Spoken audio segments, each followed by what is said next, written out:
On January 20th, 1993, William Jefferson Clinton became the 42nd President of the United States. At the time, most Americans were not aware of the extent of Clinton's criminal background, nor were they aware of the media blackout, which kept this information from the public.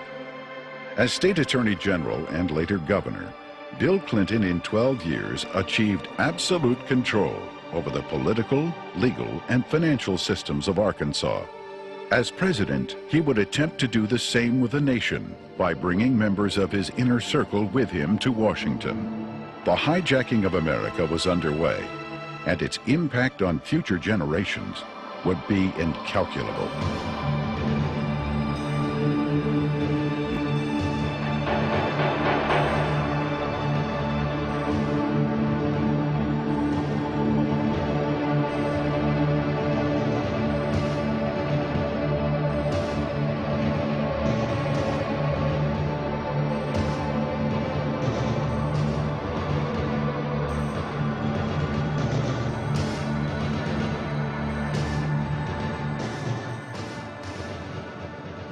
Bill Clinton was born in Hope and, of course, raised in Hot Springs.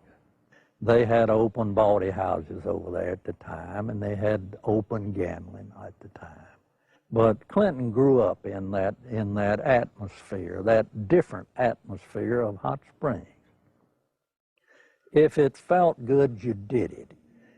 He was selected to go to the national from Arkansas Boys Day, to be a delegate to the National Boys Day. And while he was there, he was able to meet John Kennedy. And I'm sure that sparked an ambition in this young man. And he apparently has always had an exceptional, keen mind, a keen intellect. And he early, evidently, had tremendous ambition. He was gifted in so many ways. The truth is, he's one of the most charming men that I've ever met in my life. He has more energy than any 10 people I've ever known. He was able to network himself into running for Attorney General virtually unopposed. And then he was able to take that position and catapult himself into the governor's office 2 years later and started building his foundation.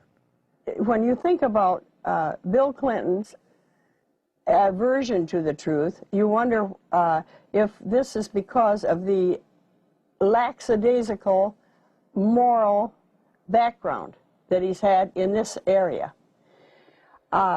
He lied about Rhodes, being a Rhodes Scholar. He never completed that and still said he was a Rhodes Scholar. He went to Moscow and did business with them against the United States government, and he wasn't challenged by the press about that. In Arkansas, while he was governor, he said he balanced the budget 11 times. He never did it once. Also, he said he didn't raise taxes, and he raised taxes 126 times. He can accommodate any situation that comes up because he's not hemmed in with the truth. I've never felt that Clinton, consciously or unconsciously, was hemmed in with morality. I first met Bill Clinton in the mid to late 70s. He was an up-and-coming politician. There were a group of us, Jim Guy Tucker, Bill Clinton, Sheffield Nelson, and myself.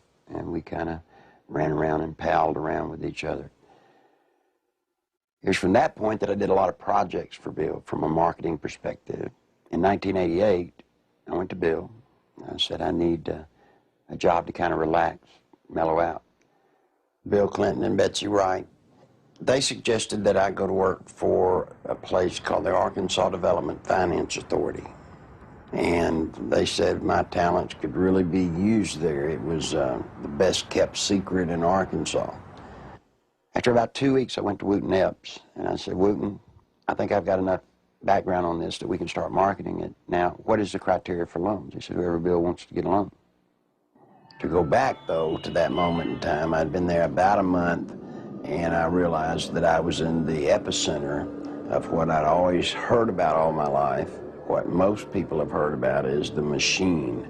I was literally working, sitting in the middle of Bill Clinton's political machine. It was where he made payoffs, where he repaid favors to people for campaign support.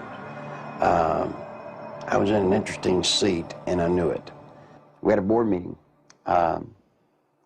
In that particular board meeting, I was sitting at the end of the table. James Brannion, who was chairman of the board at that time, was sitting at the head of the table. James Brannion stood up in a public restaurant, and he hollered at the Beverly Enterprises guy, Bobby Stevens, and said, "Did you get the $50,000 campaign contribution from the client that you're introducing the loan for?" He said, "Not yet." He said, "Well, then hold up the loan till we get it." I stood up, went up to James, and I said, "James, don't yell stuff like that. You don't need to be yelling it in a restaurant. That sounds real bad." He was just burly and arrogant. He said, "Who cares?" Bill Clinton sold the concept of ADFA to the people of Arkansas as a vehicle for creating jobs and assisting churches and schools.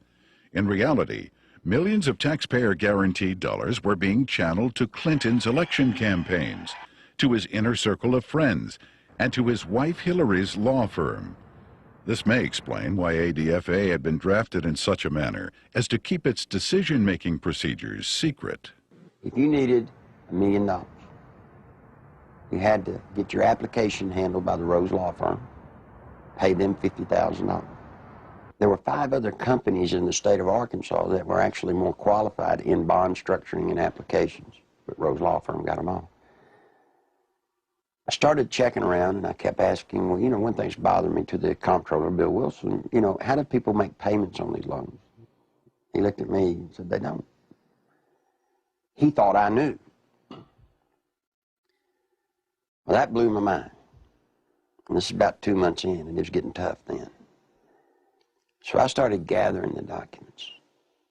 After everybody left, I would stick around as if I were working on the annual report. That would give me access to all the documents, and I made copies of them all. For about 2 months, I watched accounts accumulate money. At the end of the month, they zero balanced. They're laundering drug money. There were $100 million a month in cocaine coming in and out of Mena, Arkansas. They had a problem. They were doing so much money in cocaine, $100 million. You create a problem in a little state like Arkansas. How do you clean $100 million a month? ADFA, until 1989, never banked in Arkansas. What they would do is they would ship the money down to Florida, a bank in Florida, which later would be connected to BCCI. They would ship money to a bank in Atlanta, Georgia, which, by the way, was later connected to BCCI. They'd ship to Citicorp in New York, which would send the money overseas. And there was an interesting one, a bank in Chicago. That bank, by the way, is partially owned by Dan Rostenkowski. Dan Lassiter would get the bonds. He would become the broker for the bonds. He would transfer money back to ADFA. He never sold a bond.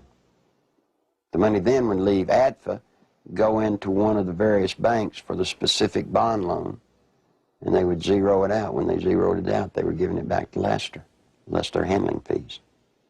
During the Lassiter investigation, we had numerous witnesses for the federal grand jury, had extensive testimony. People that was connected with Lassiter and drug use and everything else.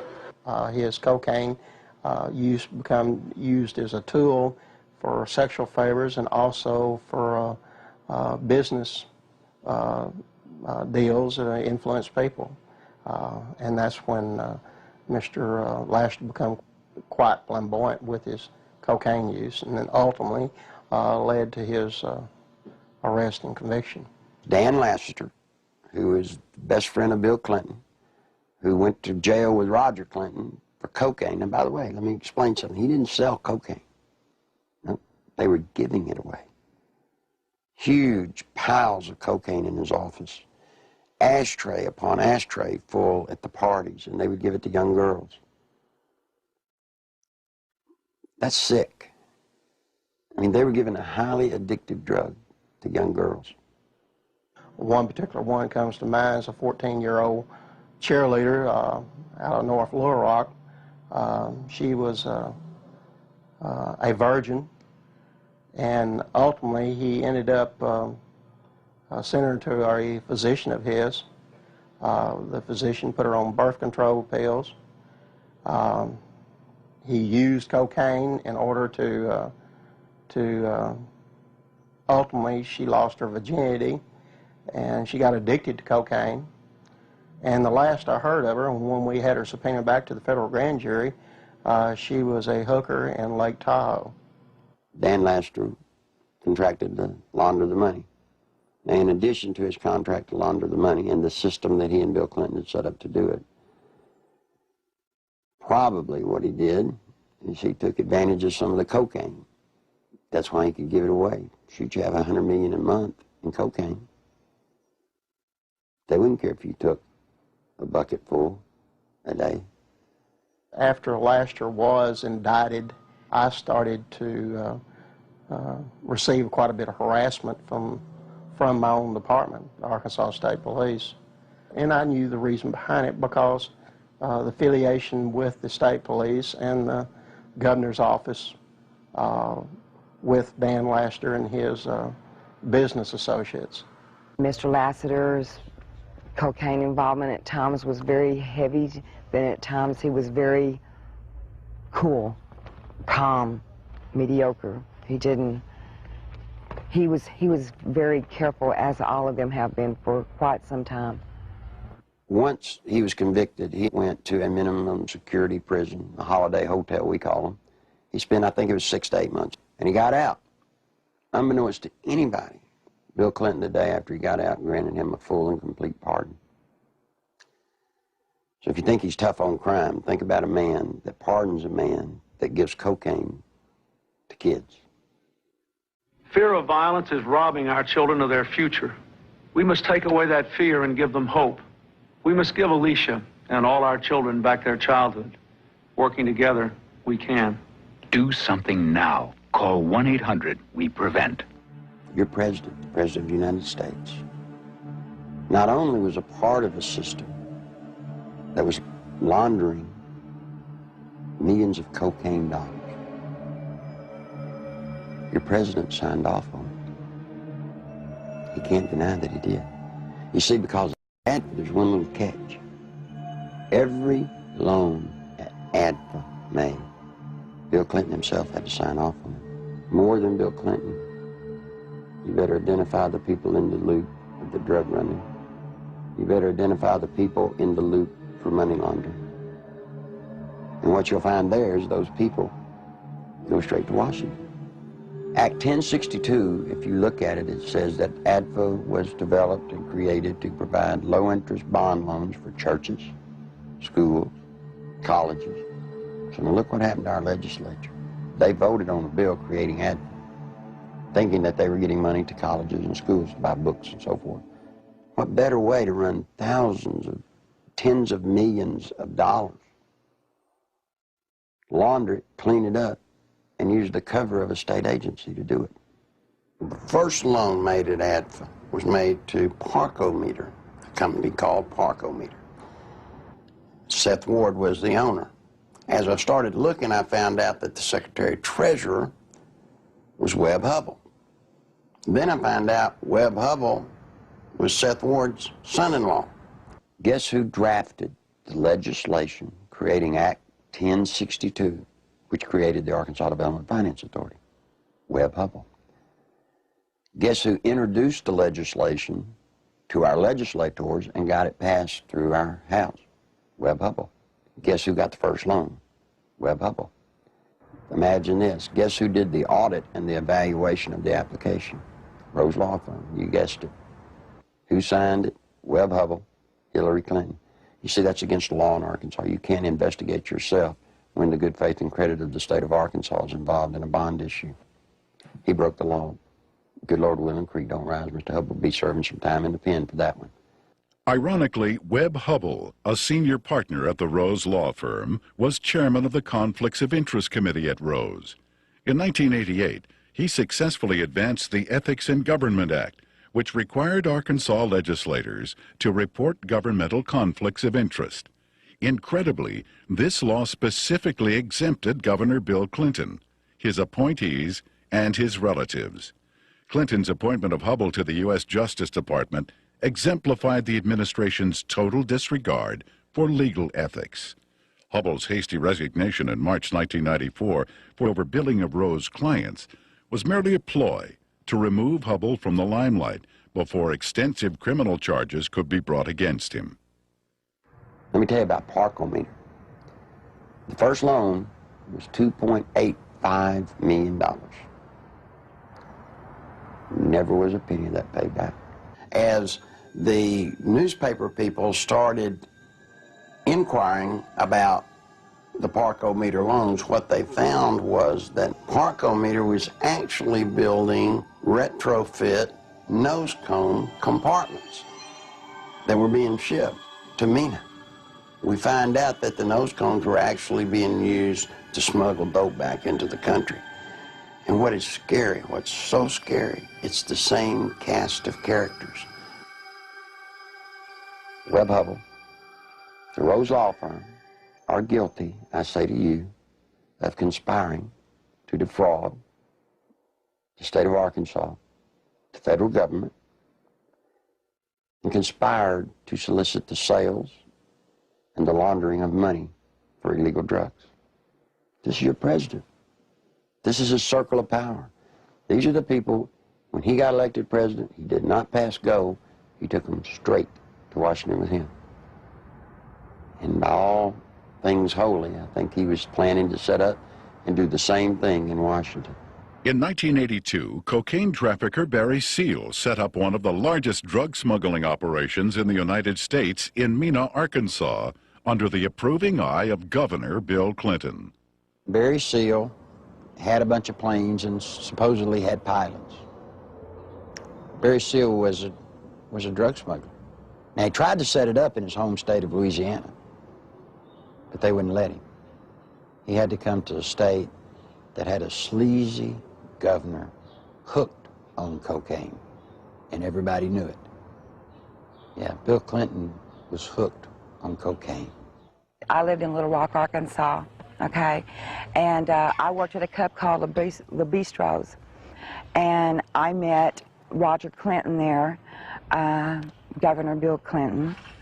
So a couple of the state troopers that went with him wherever he went. Roger Clinton had came up to me and he had asked me, could I get him some coke, you know, and asked for my one-hitter, which a one-hitter is a very small silver device, okay, that you stick up into your nose and you just squeeze it and a snort of cocaine will go up in there.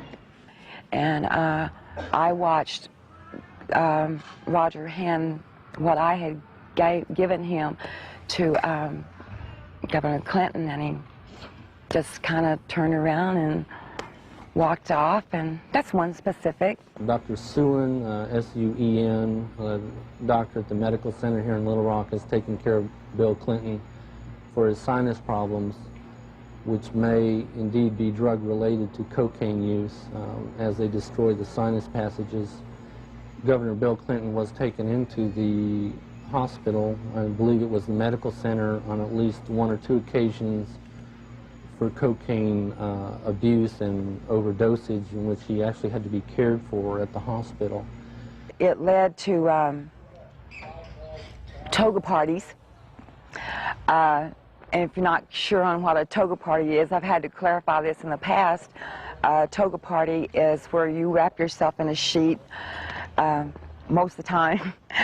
The people at the toga parties were Governor Clinton, now President Clinton, Attorney General Steve Clark. Okay, he was there a few times.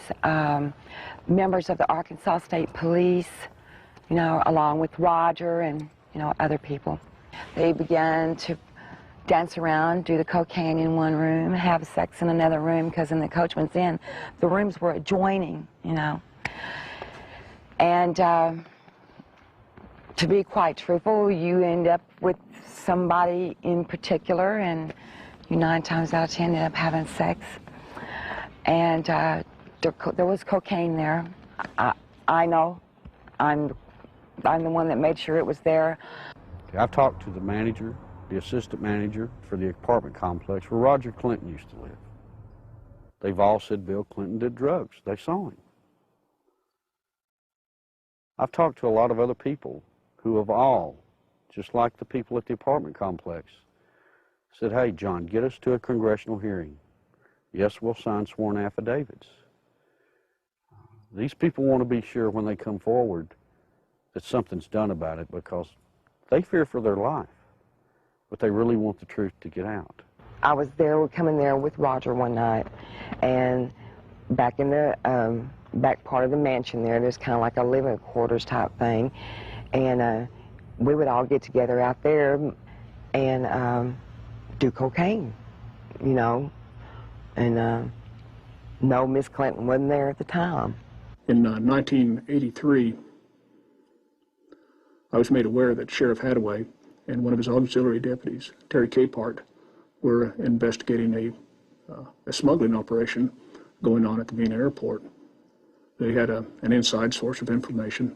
Mr. Seal, it was our understanding, was the one who had brought the operation into the Mena Airport, and that had initiated the beginning of the money laundering and the illegal activity. He said 1983 was his most profitable cocaine smuggling period ever. Said that the airplanes that he had placed at the Mena Airport, there were 4 of them, a couple of Senecas and a couple of Panthers, and 1 or 2 stragglers here and there, different airplanes. He said they were purchased solely for the purpose of cocaine smuggling. There was, in my opinion, more than enough evidence to prosecute a number of people for crimes regarding the Barry Seal case at Mena. I snuck around, crawled through the bushes, thinking that I'd really have to hide to see them unloading the dope. Didn't have to. You could walk right up to the airport and they'd unload it right in front of you. They would unload it, they'd offload it. They didn't care.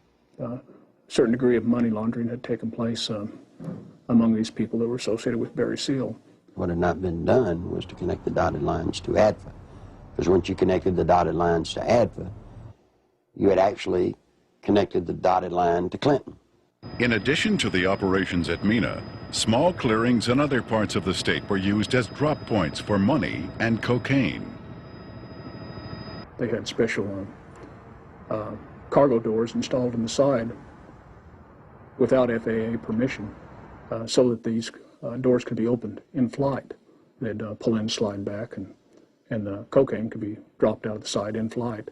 When you have a public which is aware of an ongoing criminal enterprise, when you have an international cocaine smuggler who is high profile, and a lot of people know that they are operating in a small area.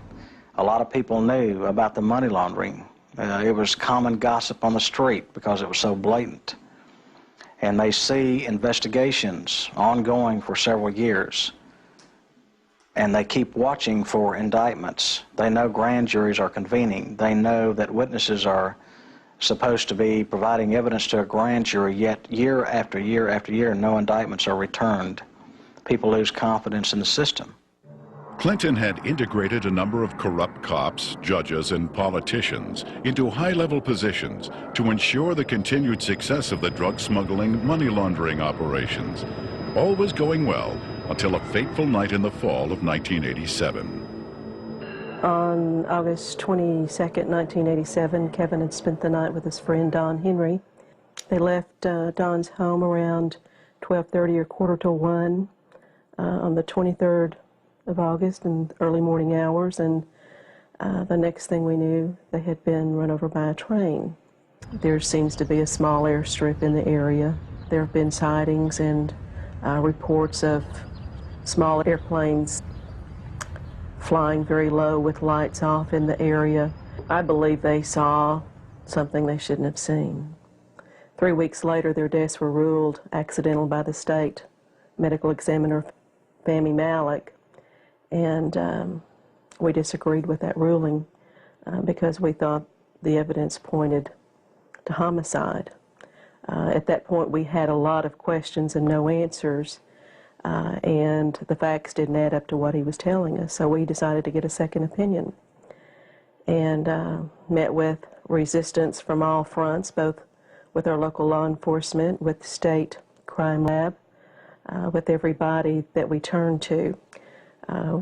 We obtained court orders requesting samples of everything that the crime lab had for a second opinion, and Fahmy Malek resisted court orders. He refused to obey them. Ultimately, it was proven that Don Henry had been stabbed in the back and Kevin Ives' skull had been crushed prior to the placement of their bodies on the railroad tracks. However, Malek stood by his ruling that the boys had simply fallen asleep on the tracks. Malek had been kept in office at the insistence of Governor Clinton for a number of years, despite vigorous public outcry to have him removed. As long as Malek's rulings pleased the governor's office or state police, they were left to stand, no matter how implausible. Malek's obvious lack of medical knowledge reached a pinnacle when he ruled that James Milam, who had been decapitated, had died of natural causes. Yet Clinton, who had the power to remove Malek from office, insisted he stay. There were allegations of tampering with evidence in murder cases. There were allegations of perjury in different cases. It didn't seem to matter what Malek did. Clinton protected him. He made excuses such as he's overworked, he's just stressed out, he's underpaid. They gave him a $14,000 raise, which was an insult to my family as well as a lot of others in the state who to this day are struggling with asinine rulings in the deaths of children and other loved ones. I was outraged that protecting a political crony of Clinton's was more important than the fact that 2 young boys had been murdered. Dan Harmon was just a local attorney in the town of Benton, Arkansas. And after Don Henry and Kevin Ives were killed and their bodies placed on the tracks and run over by train, he approached Linda Ives and the Henry family about trying to help them. He's a manipulator. Gives a great closing argument in court. He's been trained for years to play the game. He knows how to do it. He's very good at it. Mr. Harmon can win your confidence and make you think he's the greatest guy in the world. He did that to Linda Ives. He helped lead them down a path that absolutely led to nowhere on this case. I got involved in the case, and immediately Harmon tried to discredit me without even knowing me. Couldn't figure it out. I run across a young lady named Charlene Wilson, who told a horror story that I didn't really believe at the time. So I started searching for evidence to substantiate just part of what she had said. Harmon went ballistic. Called, he threatened me, threatened Sheriff Pridgeon, threatened Captain Gene Donham, the chief deputy. All because I talked to this one woman. The people at the track that night, to my knowledge, were Dan Harmon, Keith McCaskill, Larry Rochelle. I do know that the boys were watching the drop site, okay? And they got curious as to what was being dropped there. The fact is, we know who killed these kids. The whole reason this case has been slowed down, stopped, wherever we're at. They can't do anything with it as long as Clinton's in office, because it tracks right back to Bill Clinton being involved in the cover-up. He took care of everybody that ever covered anything up in this case. Everybody got promoted. A number of people approached the police with information about Don and Kevin's murders and consequently were murdered themselves. Shortly before Keith McCaskill was murdered, he knew that he was fixing to be murdered. He told his family goodbye, told his friends goodbye. The night of elections in 1988, he took 2 pennies out of his pocket and threw them on the bar there at the Wagon Wheel and said, "If Jim Steed loses this election, my life isn't worth 2 cents." And he was murdered that night. Jeff Rhodes was a young man from Benton who was murdered in 1989. Shortly before his death, he made a phone call to his dad in Texas and told him he needed to get out of Benton, Arkansas, that he felt he knew too much about the boys on the railroad tracks and the death of Keith McCaskill. A couple of weeks later, Jeff was found dead. He'd been shot in the head. They'd attempted to cut off his head and hands and feet, set him on fire in a dump. A total of 6 people with information about the boys' murders were eventually murdered as well. Well, Jean Duffy was the head of the 7th Judicial District Drug Task Force. She was leading a team of narcotics investigators into a drug trail in Saline County that led her right straight to Dan Harmon. This information she shared with the 1990 federal OCDETF team that was investigating and targeting corruption and drugs in Saline County in central Arkansas. From her involvement in that, she was literally threatened, forced to leave the state of Arkansas and go into hiding. I had no idea just how dangerous certain elected officials thought me to be until a brutal media campaign was launched against me. For months, there were daily allegations of everything from misspending funds to ordering illegal arrests. Every attempt was made to keep me from running the drug task force. We were even shut down completely for several weeks during a bogus state police investigation. In spite of crippling disruptions, the task force was making significant discoveries about drug trafficking in central Arkansas, some of which led to the very people who were conducting the massive media crusade against me. We discovered that drug trafficking in Arkansas was linked to government officials in frightening proportions. A great number of people came to me with testimony about astonishing criminal activity of very high-level public officials. Many were willing to testify before the federal grand jury. Robert Govar and Chuck Banks were the U.S. attorneys for the District of Arkansas at that time.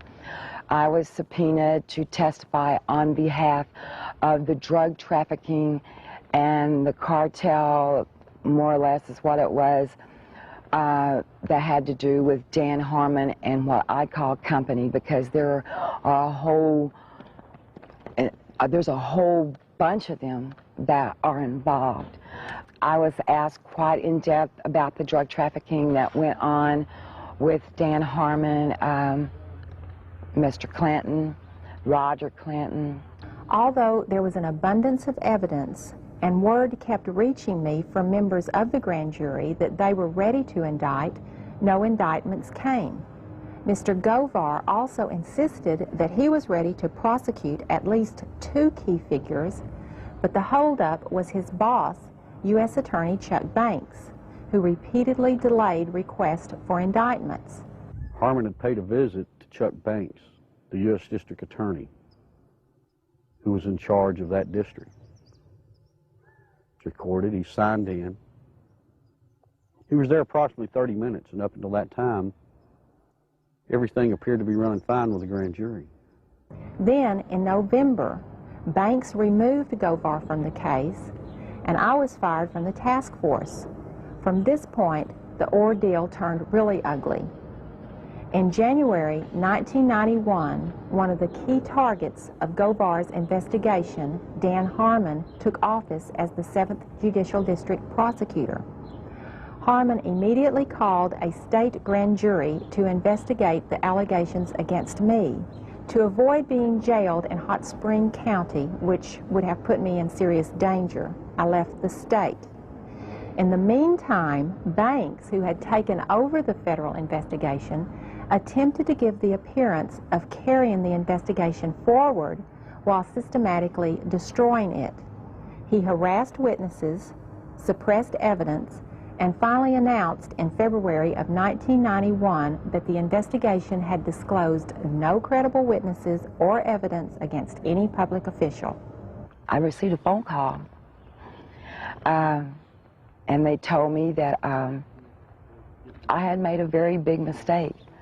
And I was assured by the U.S. Attorney's Office that my name, that my testimony, that my statements, that the people that were on that witness list would never, ever be revealed.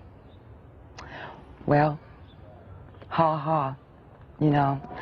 Someone in the U.S. Attorney's Office had given Mr. Harmon a list of the effective witnesses, you know. Some of them witnesses over a period of time have came up dead and or missing or have never been heard of again. That don't give you a very good feeling. I'm scared of these people. I'm very scared of them. Guess who arrested her? Dan Harmon.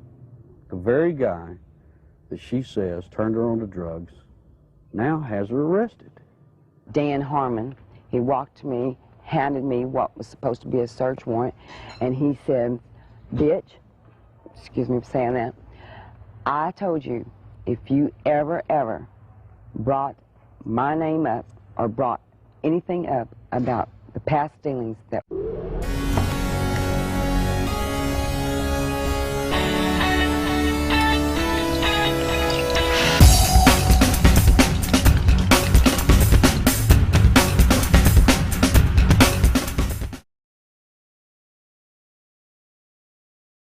we've had, that I'd take you down. He said, "You're going to prison.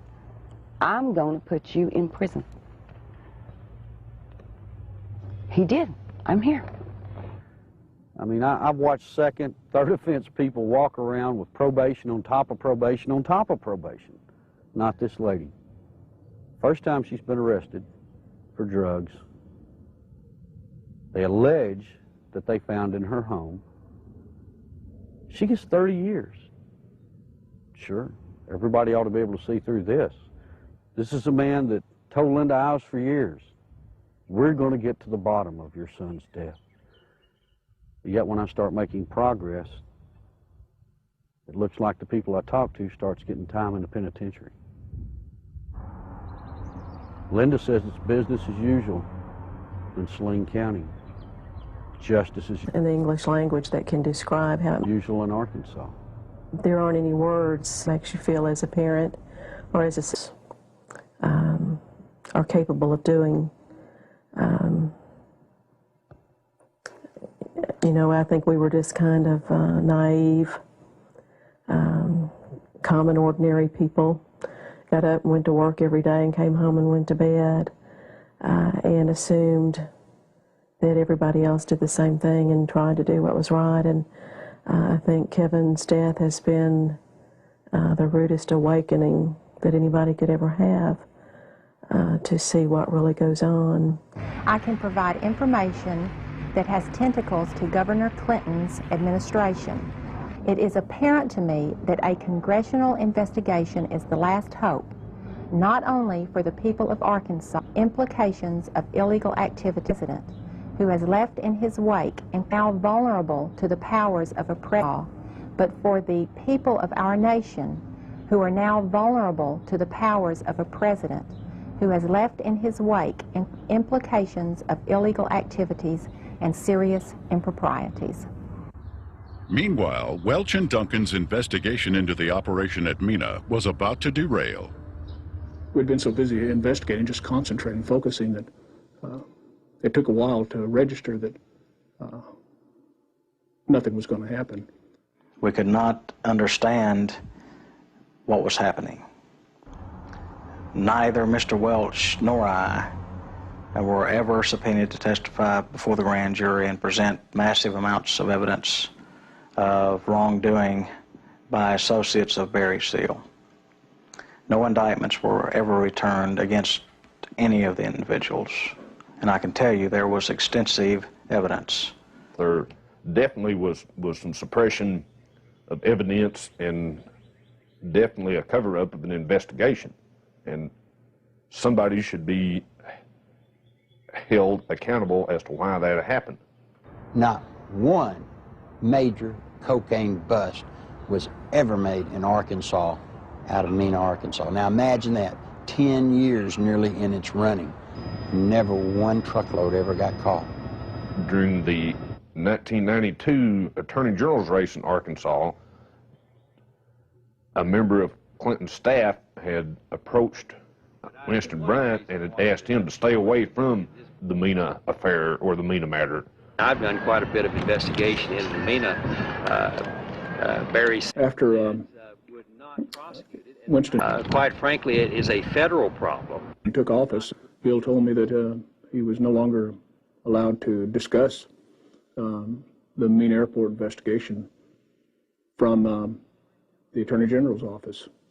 The Attorney General's office is not like most Attorney General's offices across the country. We do not have the authority to convene a grand jury and initiate criminal prosecution. A lot of people have said that the Mena operation stopped in 1986 when Barry Seal was gunned down. It's not true. Covert operations are still going on in Mena, Arkansas today. Now, if you stop and think, back when Bill Clinton was governor, he was asked about Mena. He said, well, that's a federal problem. I'm not going to get involved in it. Well, he's not the governor of Arkansas anymore. He's the president of the United States. We still have operations at Mena, Arkansas. This is his golden opportunity to take care of it. My question is, why doesn't he? I've always thought it was a wonderful thing to be able to serve your country as a federal law enforcement agent. And for 15 years, I did not encounter anything like the corruption which I encountered after the Mena investigations began. President Clinton's verbal commitment to a war on drugs has been negated by his actions. During his first weeks in office, Clinton revoked random drug testing for White House staff members. He eliminated 121 positions at the Office of National Drug Control. And he appointed Jocelyn Elders as U.S. Surgeon General, despite her well-known desire to legalize drugs. One of Hillary's investments, under the direction of Tyson Foods counselor James Blair, netted almost $100,000 on an initial $1,000 investment, a nearly impossible feat using legal methods.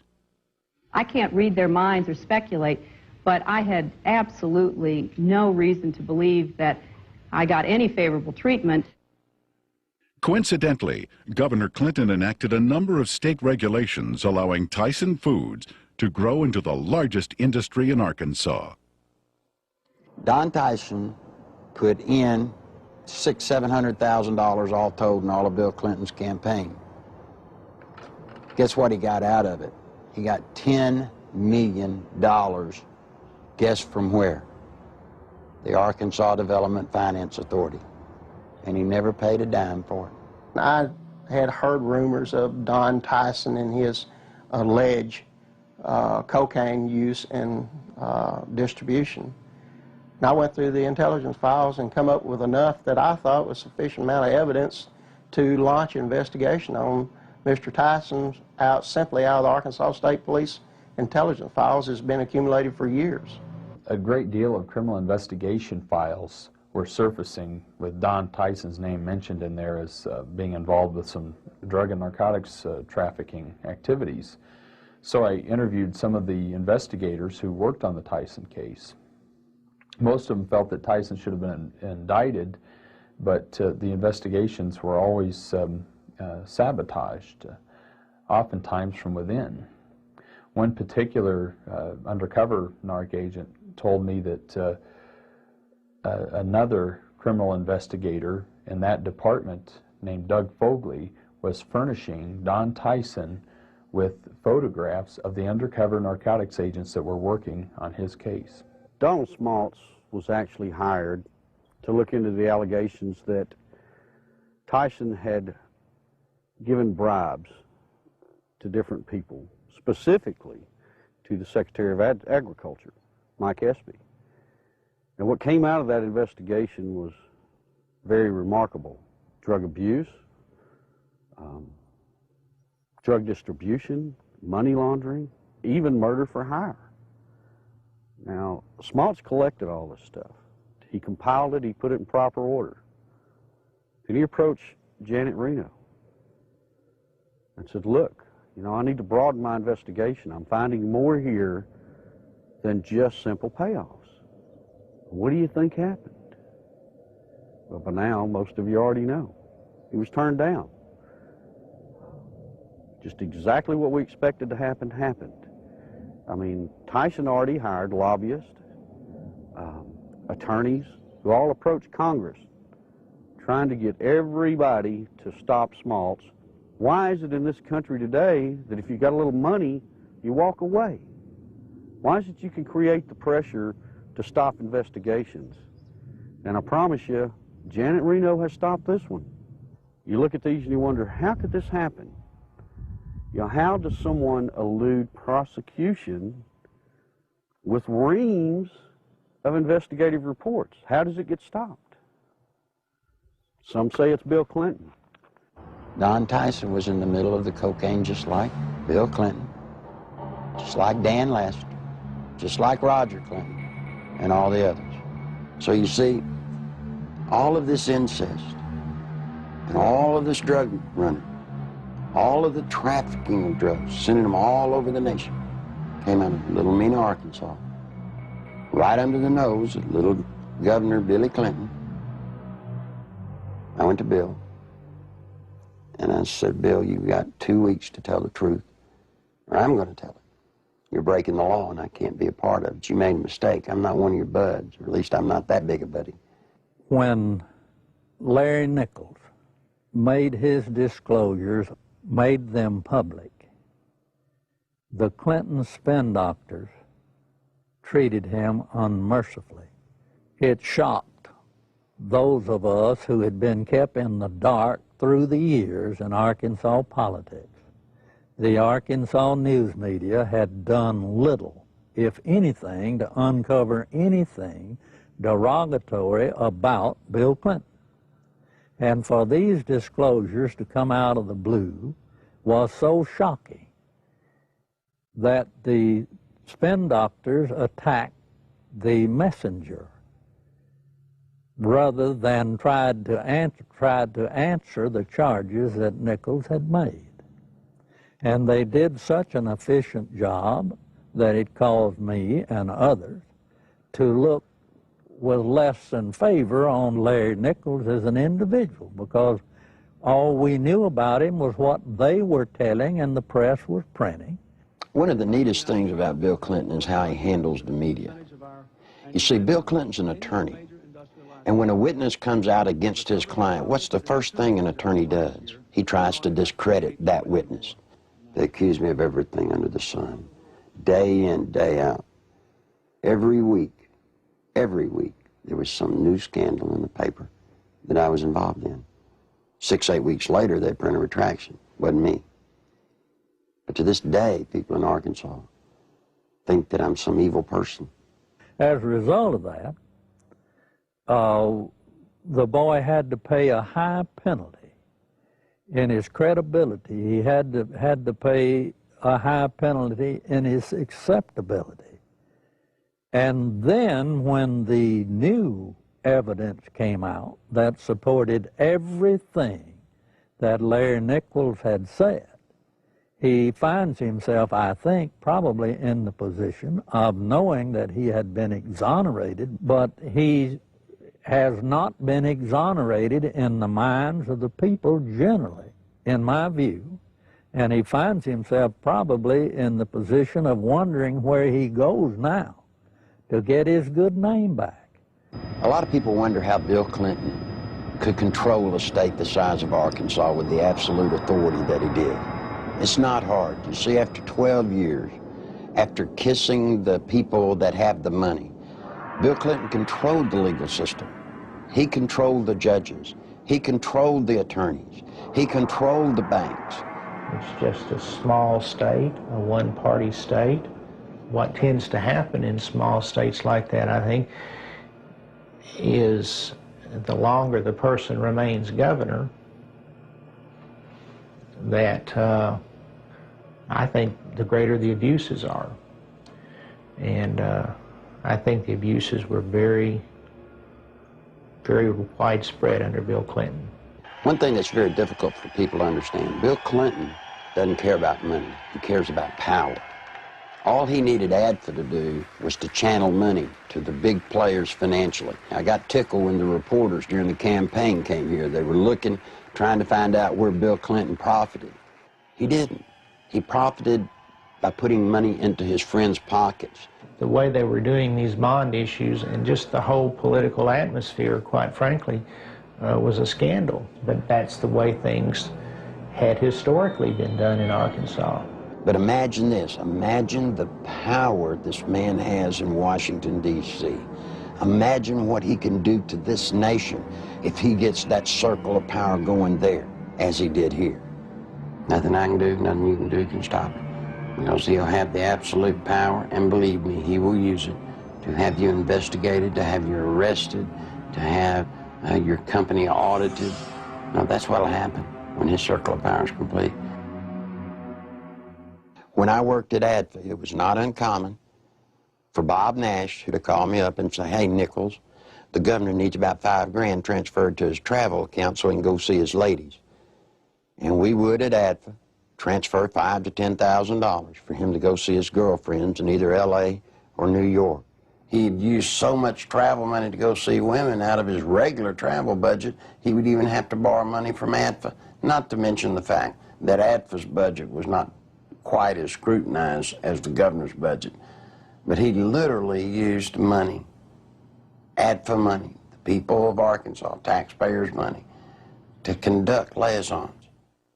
During the 1990 Arkansas gubernatorial race, Larry Nichols, in a last-ditch attempt to alert the public, boldly filed a lawsuit against Bill Clinton.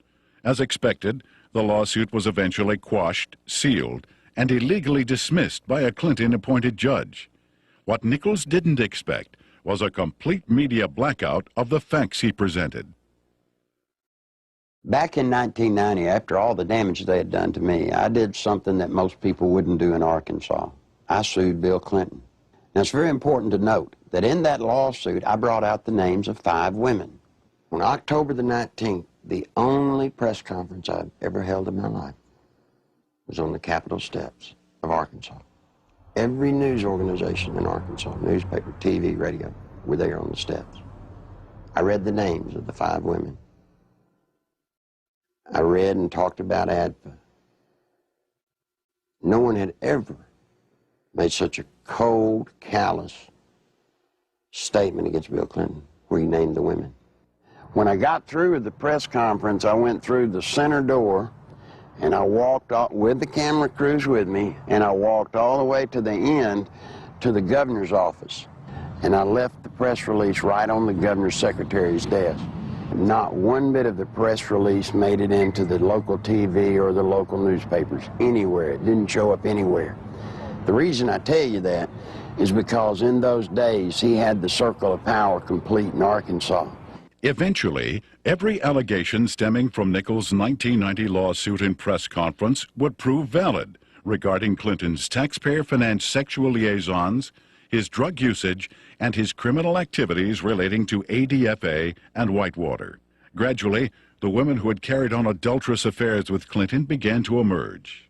The first was Gennifer Flowers, who, like all those close to Clinton, was faced with a decision. Either keep quiet and receive a government job, or go public and face character assassination in the press. Betsy Wright, Clinton's former chief of staff, admitted she had been hired to conduct media smear campaigns against anyone planning to tell the truth about the governor's sexual habits.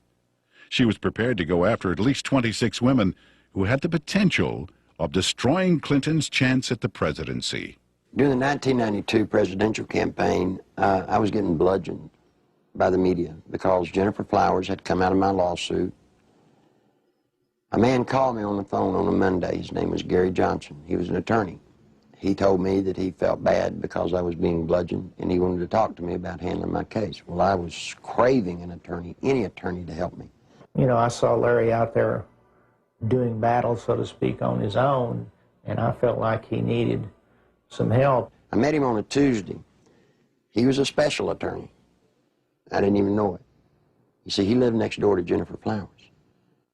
For security purposes, Gary Johnson had installed a video camera near the front door of his Quapaw Tower condominium. Looking at someone in front of my door, it got a perfect shot of them in front of Jennifer Flowers' condominium. And it wasn't my intention ever to take pictures of Bill Clinton going in to see Jennifer Flowers. I could care less who Bill Clinton goes to see. But it just so happened she lived next door to me, and I mounted the camera there. Guess what he caught on tape? Bill Clinton walking into Jennifer Flowers' apartment on numerous occasions with a key. I actually saw him go into her condominium. It wasn't that I was standing there looking out my peephole watching Jennifer Flowers' condominium. It had nothing to do with Bill Clinton. It's just that I got the camera. I had the camera before Jennifer Flowers moved in. And when she moved in, she just happened to have some very interesting house guests. Go back to 60 Minutes when Bill and Hillary were loving kisses. They stood up and lied, and Bill said that he had never been to her apartment, that he had only called her once from the kitchen and from his office. That's an absolute lie, and these tapes proved it. The 60 Minutes interview had been designed specifically to save Clinton's campaign, not necessarily to get to the truth. And they came to us because they were in big trouble in New Hampshire. They were about to lose right there, and they needed some first aid. They needed some bandaging. What they needed was a paramedic. So they came to us, and we did it, and that's what they wanted to do. When I told Tim Russert that I was persona non grata at the White House, he said, "Why?" I said, "The Jennifer Flowers interview." He said, "You got him the nomination." I said, "I know that." As far as I know from the conversations I've had, Bernie Nussbaum knew that, Gergen knows that, Lloyd Cutler certainly knows it because Lloyd had a hand in his coming on there that night. You know, it was strong medicine, the way I edited it. He was a very sick candidate. He needed very strong medicine. And I'm not in the business of doctoring candidates, but he got up out of a sickbed that night and walked to the nomination. And as I said to Mandy, you know, if I'd edited it your way, you know where you'd be today? You'd still be up in New Hampshire looking for the nomination. He became the candidate that night. When the Jennifer Flowers story broke, that story was 100 times more creditable than the story that literally knocked Gary Hart out of the campaign. I had been Jennifer Flowers' neighbor. I knew that Bill Clinton wasn't telling the truth about that. Bill Clinton, I think, would do just about anything to save his political hide. He got threatening phone calls. He asked me, he said, "Well, they hurt me?" I said, "Well, they hadn't hurt me." I don't know why I didn't worry more about that. Basically what they said was, you mind your own business.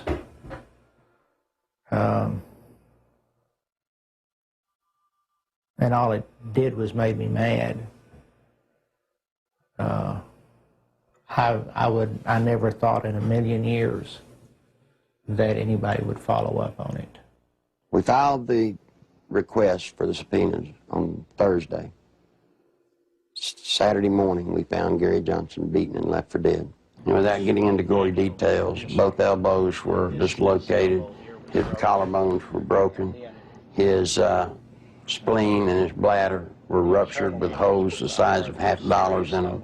His nose, his sinus cavities were all crushed. He had been beaten by Clinton's people.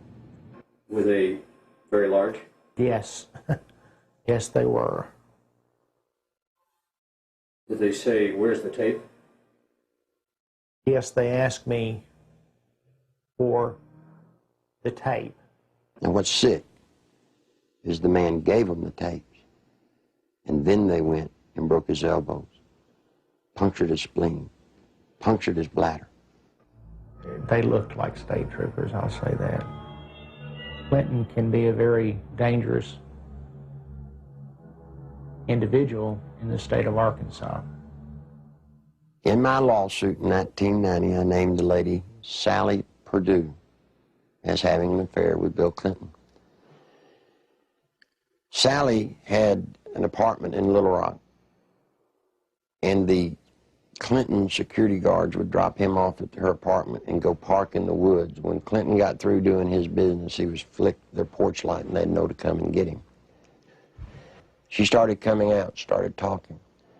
Well, believe it or not, before she could talk, Clinton's people got to her and offered her a federal job or break her legs, whichever one was the best. Sally Perdue, former Miss Arkansas and radio talk show host, carried on a sexual relationship with Governor Clinton between August and December 1983. State troopers in government vehicles were used at taxpayer expense to shuttle Clinton back and forth to Sally's home. Perdue, who today supervises a home for people with Down syndrome, was offered a $60,000 a year federal job to keep quiet. She refused. And you see, that's illegal. You can't offer a federal job to get someone to hush. Following her attempt to go public, Miss Perdue lost her job and started receiving threatening phone calls and letters. Live ammunition was found on the seat of her car, and the rear window of her vehicle was shot out.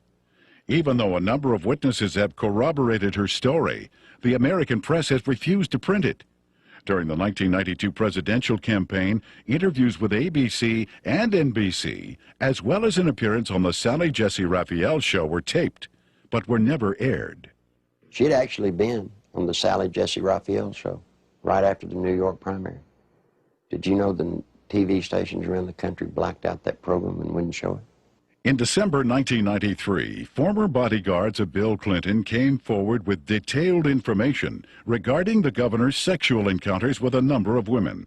Larry Patterson and Roger Perry, both veteran Arkansas troopers, boldly spoke on the record. Two other troopers who initially spoke off the record were later identified as Danny Ferguson and Ronnie Anderson. In April 1994, a fifth trooper, L.D. Brown, came forward and corroborated their stories, adding that Clinton's sexual partners numbered over 100 during the period he was employed by the governor. The trooper's official duties included approaching women to obtain their phone numbers for Clinton, driving him to rendezvous points in state vehicles, guarding him during sexual encounters, securing hotel rooms, and lying to Hillary about his whereabouts. Phone logs and other corroborating evidence fully back these reports. I saw on several occasions Bill Clinton engaging in sexual acts while I was either blocking the road or working security at the governor's mansion. I saw them with my own eyes take place, so it's not a rumor, it is firsthand. The entire conversation inside a vehicle in a 2-hour drive from one point to another would be totally about sex and women or jokes. He would actually ask people how they performed oral sex on women in cars. I'd been in that conversation. He would ask if you had ever had 2 to 3 women at one time in one bed. Things like this. Bill Clinton was obsessed with that. The first or second time that you're with him and you're alone and you see some attractive woman, he would say, "Hey, Larry, what would you like to do to her?" And, you know, this is the governor of the state of Arkansas.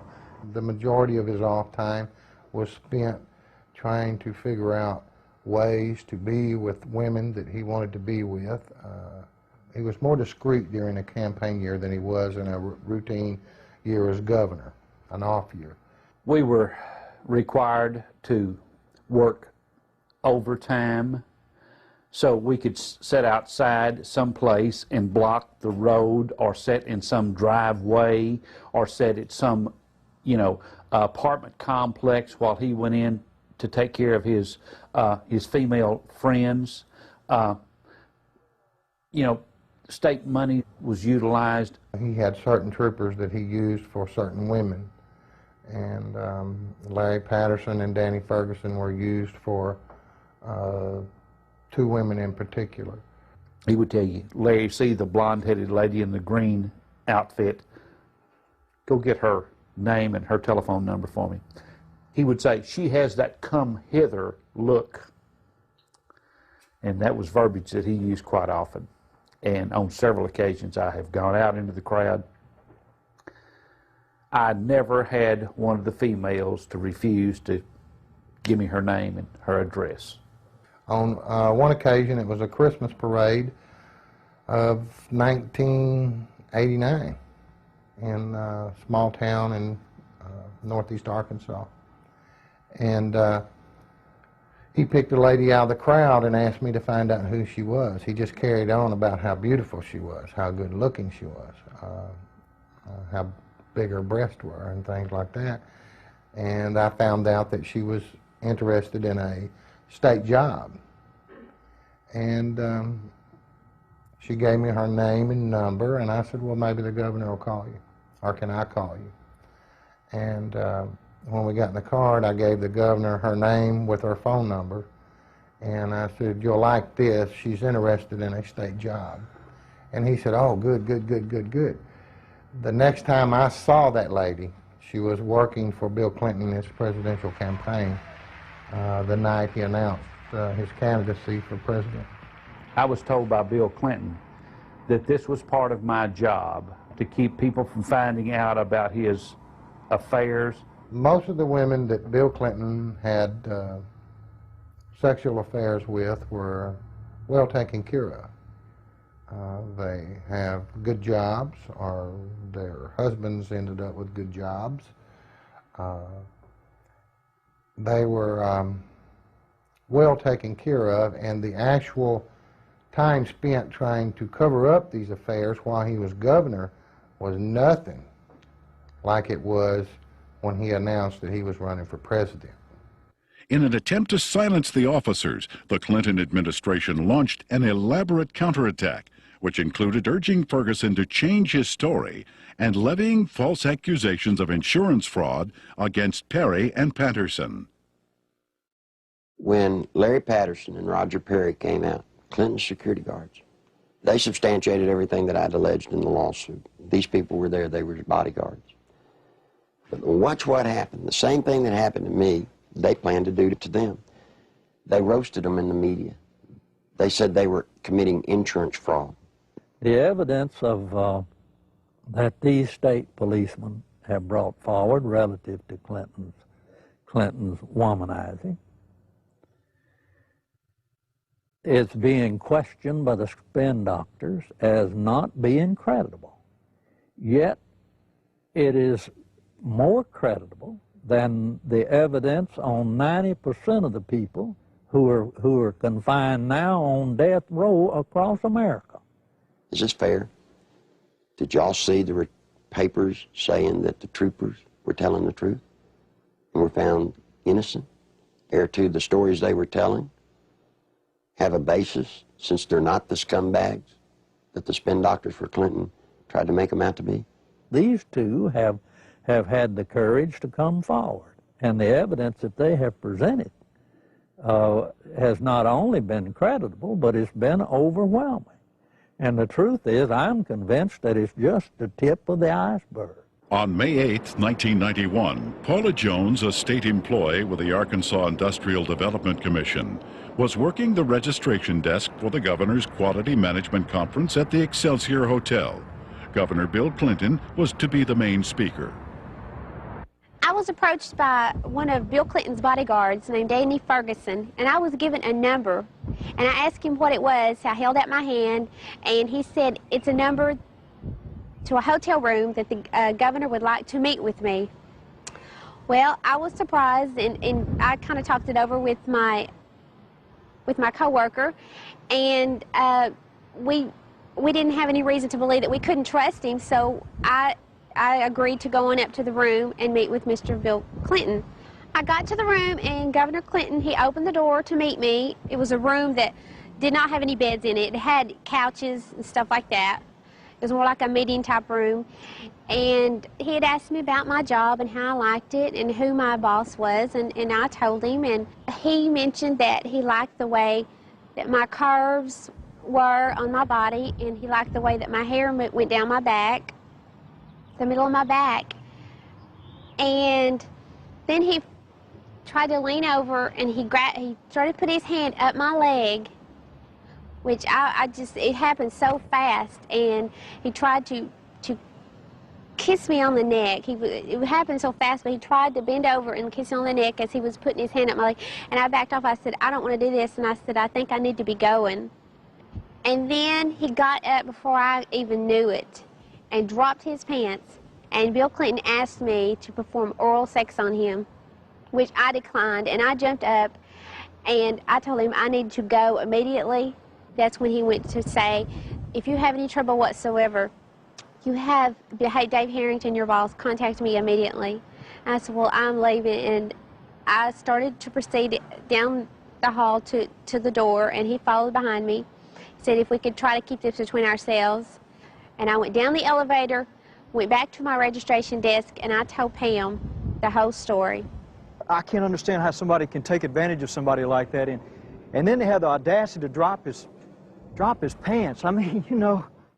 I'm not going to dignify this by commenting on it. Paula gave the exclusive to the Washington Post, and Mike Isikoff, we were going to be as open as we could with the Washington Post. And Mike told Paula that as far as he was concerned, that he believed Paula, and that he thought the story should be told. And Mike said they were ready to put the story out, and they were going to go to the editors and present the story to him.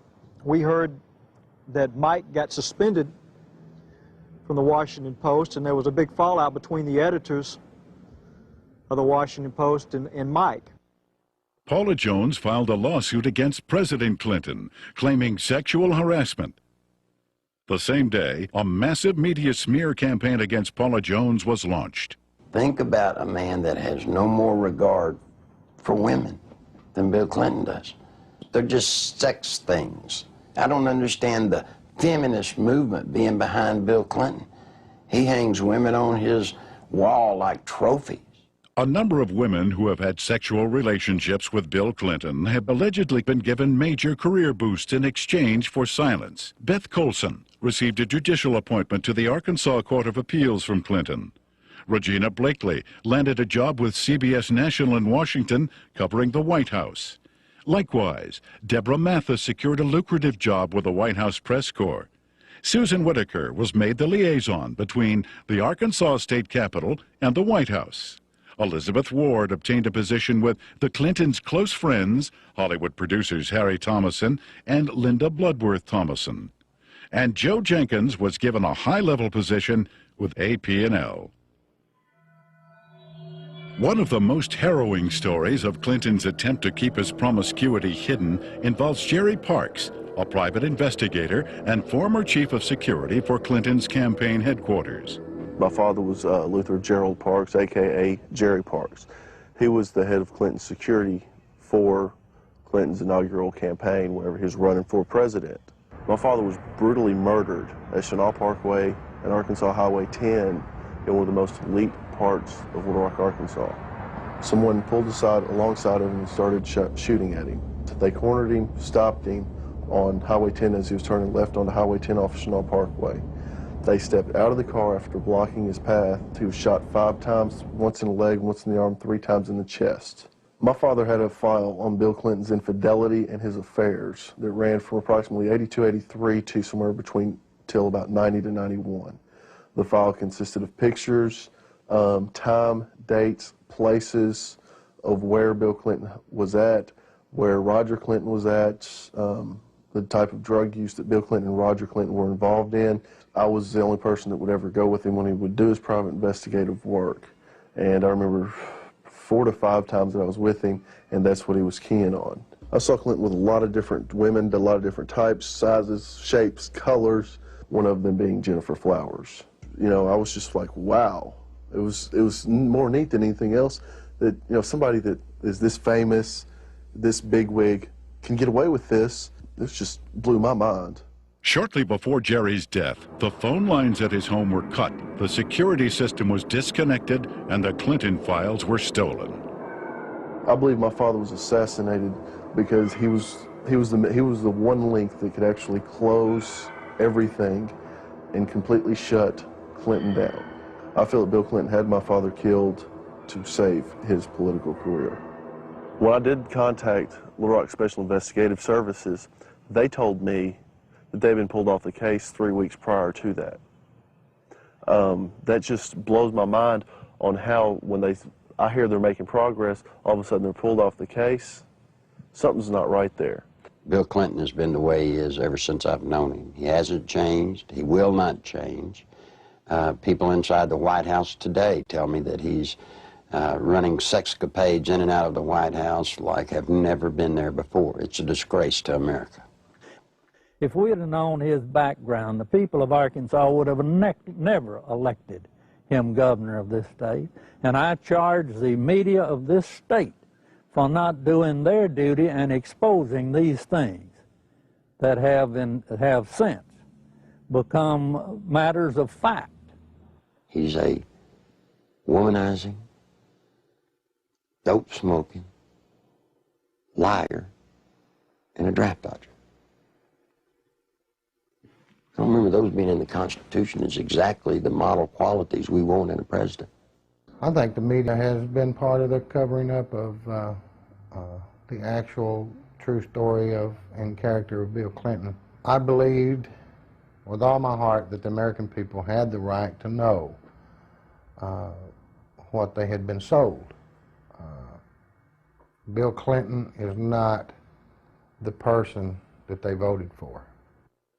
Voters who depend on the media for unbiased information regarding political candidates have been betrayed.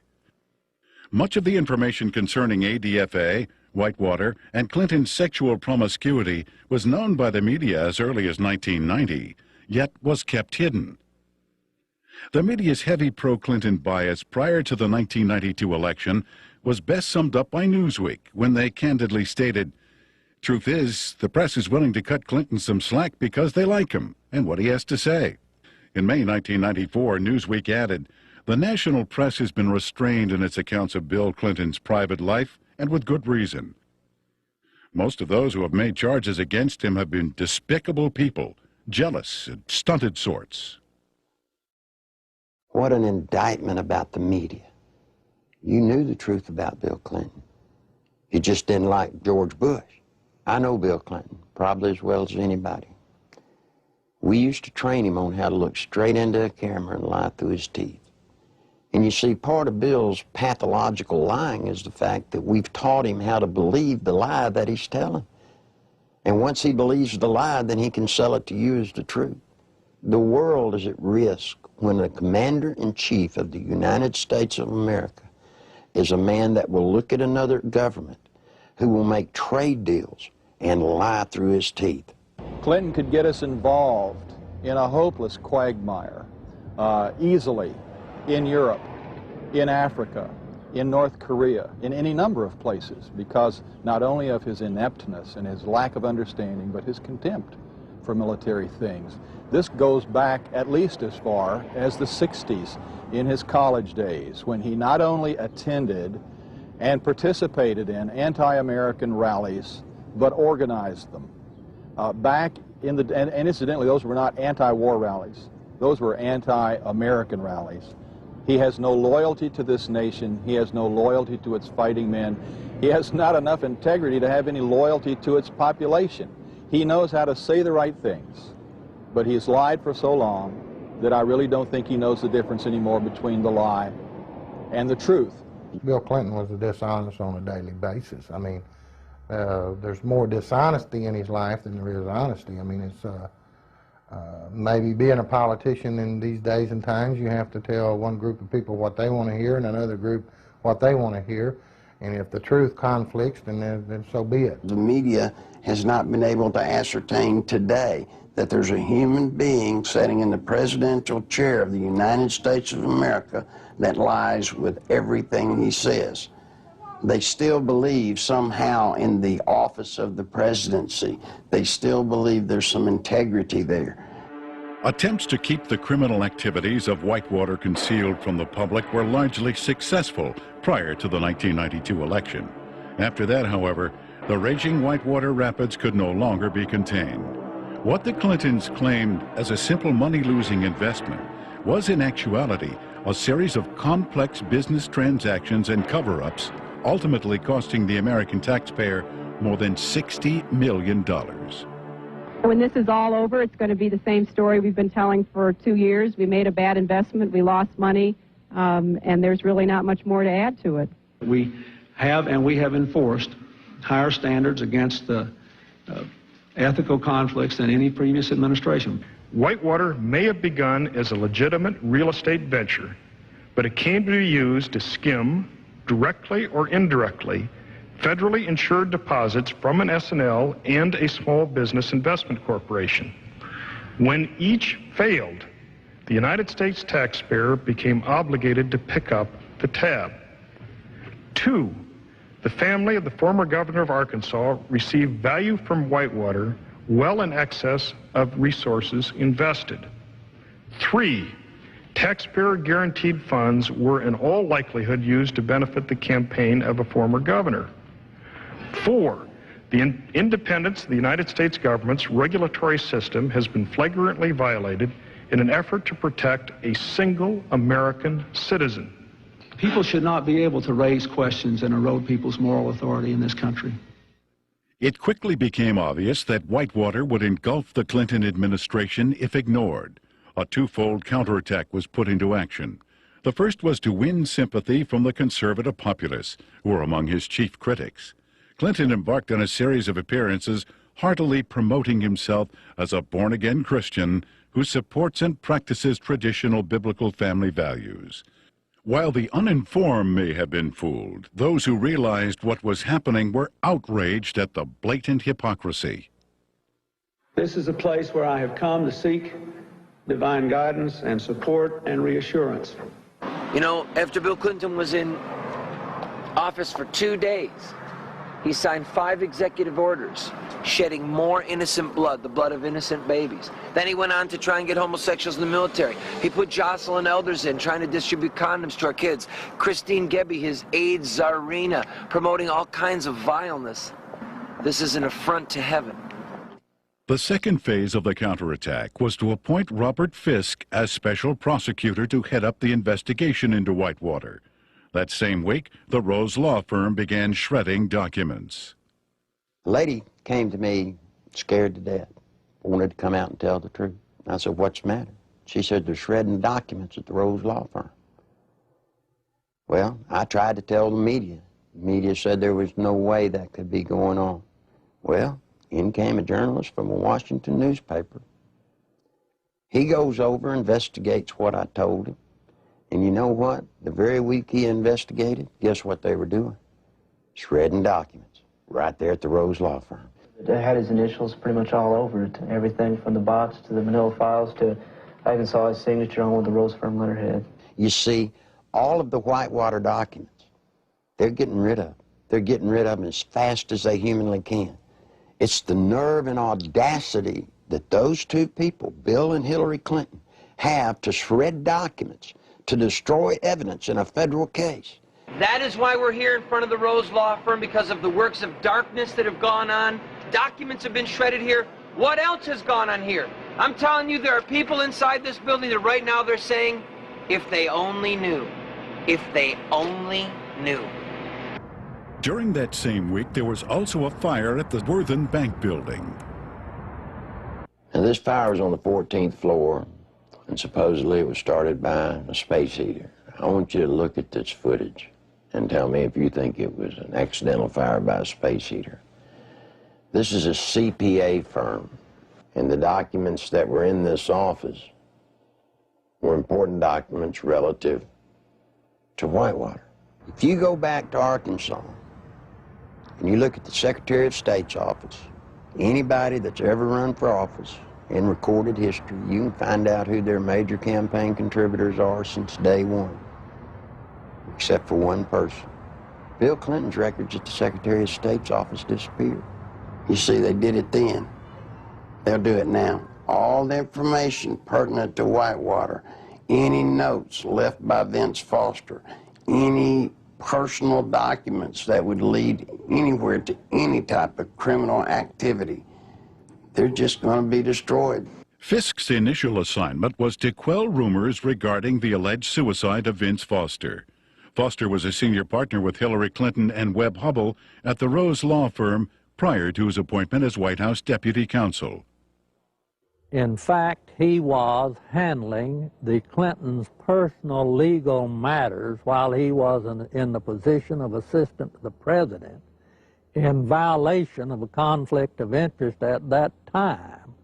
From the outset, the investigation into the death of Vince Foster has been marred by controversy. At Bill Clinton and Attorney General Janet Reno's insistence, responsibility for the investigation was turned over to the Park Police, even though Foster's death fell within the jurisdiction of the FBI. Not until his death had sufficiently developed into a full-fledged scandal 7 months later would the FBI be allowed in. The results of the FBI's investigation, along with the findings of the Park Police and coroner, were incorporated into a report issued by Special Counsel Robert Fisk. The report, released June 30th, 1994, confirmed suicide as the cause of death. However, a careful examination of key pieces of evidence taken directly from the report itself indicate a number of alarming contradictions inconsistent with the report's own conclusion that Foster took his life. The official coroner's report depicts a large gaping 1-inch exit wound located 3 inches below the crown of Foster's head. According to Fisk, the area surrounding the body at the park was meticulously searched to a depth of 18 inches, but no brain tissue or skull fragments were found. An FBI analysis found none of Foster's fingerprints on the gun, despite the fact the gun was found in Foster's hand. However, the FBI did make one extraordinary discovery. One latent fingerprint was visible on the underside of the right pistol grip, approximately 2 inches from the base of the grip. This print did not belong to Foster. No attempt was made to determine the identity of the person whose print was found on the gun's hand grip. Gunpowder was found on Foster's clothing, which did not match the gun found in his hand. Fisk speculated that gunpowder of a different type was accidentally blown onto Foster's clothing by an exhaust fan in the Park Police laboratory. However, once again, Fisk was not able to support this theory with any evidence. One of the most crucial pieces of crime scene evidence, the fatal bullet, has yet to be found. A thorough FBI search of the area, which even uncovered artifacts dating back to the Civil War, yielded over 70 pieces of metal, including 12 modern-day bullets. Yet, none of them matched the gun found in Foster's hand. Against standard police procedure, not one resident living nearby was ever contacted during the investigation to find out if a gunshot was heard. Even though Fisk insists that Foster killed himself, leading forensic experts from around the country now agree it is highly unlikely he pulled the trigger himself. Within minutes of the verification of Foster's identity, the Park Police issued orders to seal Foster's office at the White House. David Watkins, Clinton's administrative assistant, assured the police he would take care of it. He lied. Immediately, high-ranking members of Bill and Hillary's staff began ransacking Foster's office, removing important and possibly incriminating documents. The people entering the office included Bernard Nussbaum, counsel to the president, Patsy Thomason, White House Administration Director, and former assistant to cocaine distributor Dan Lassiter, and Margaret Williams, Hillary Clinton's chief of staff. Patsy Thomason was the top aide for Dan Lassiter when he was running his company and doing all the dope. You can only say that she was there taking care of Dan Lassiter's interest in the White House. As mentioned earlier, the Arkansas Development Finance Authority had been laundering its drug money through the Bank of Credit and Commerce International. BCCI collapsed in the early 1990s. Millions of depositors and taxpayers lost billions of dollars, making it the worst banking scandal in history. Heading up BCCI was former Defense Secretary Clark Clifford. The overwhelming criminal charges against Clifford were eventually dismissed by President Clinton. The attorney for Clifford and BCCI was none other than Robert Fisk. Fisk knew that a thorough investigation of Whitewater would eventually lead to ADFA and his former client, BCCI. Fisk also knew he would never be able to complete his investigation since it is illegal to prosecute a former client. Fisk was not selected by the Justice Department to investigate Whitewater at all, but to simply subpoena documents and testimony, making sure they never see the light of day. The investigation of Whitewater is being handled by an independent special counsel whose appointment I supported. Our cooperation with that counsel has been total. Now think just for a moment. If there are papers that prove you did nothing wrong, then why would you destroy them so that they don't come out? Why would you hide behind subpoenas in the cloak of secrecy? No, see, Bill and Hillary Clinton have something to hide. And only through a congressional hearing does this nation have a snowball's chance of that truth coming to the light of day. That's the reason it's so imperative that the Congress of the United States rise to the occasion and meet their responsibilities to hold public hearings relative to this matter during this period of time, or justice will never be done. There are lots of people that come to me that want to tell the truth. They come to me, but they're afraid. They're afraid of losing their jobs. They're afraid of family members or themselves being hurt. Don't be afraid anymore. Bill Clinton doesn't own the world. He doesn't scare me. He shouldn't scare you. I wish all of y'all would do what I've done. Stand up. Stand up for the country. I want my daughter to know that if you stand up and tell the truth, you're okay. Right now, all she sees, if you stand up and tell the truth, you'll be destroyed. If you're a pathological liar, lie through your teeth, every breath, hurt people needlessly, you'll get to be president. You don't want that. I don't want it. If I had anything to say to Bill Clinton, you know what it'd be? It's bound to be a great burden to walk around lying from one thing to another, to never tell the truth. Bill, tell the truth. Come clean. All you may not get to be president, but the truth will set you free. It'll set all of us free, and it'll save the nation. I've still not been accused of anything wrong because I haven't done anything wrong. And I'm not going to do anything wrong.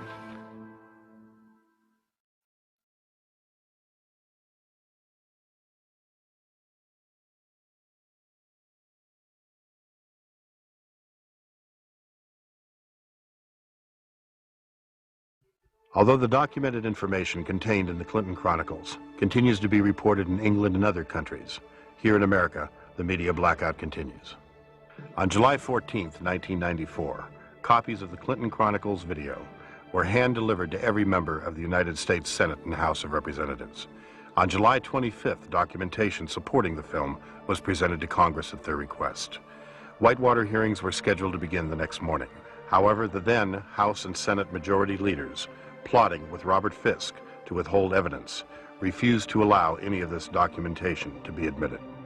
In addition, eyewitnesses willing to testify under oath who could confirm Clinton's involvement in the Arkansas drug smuggling money laundering operation were flown into Washington, but were barred from giving any testimony.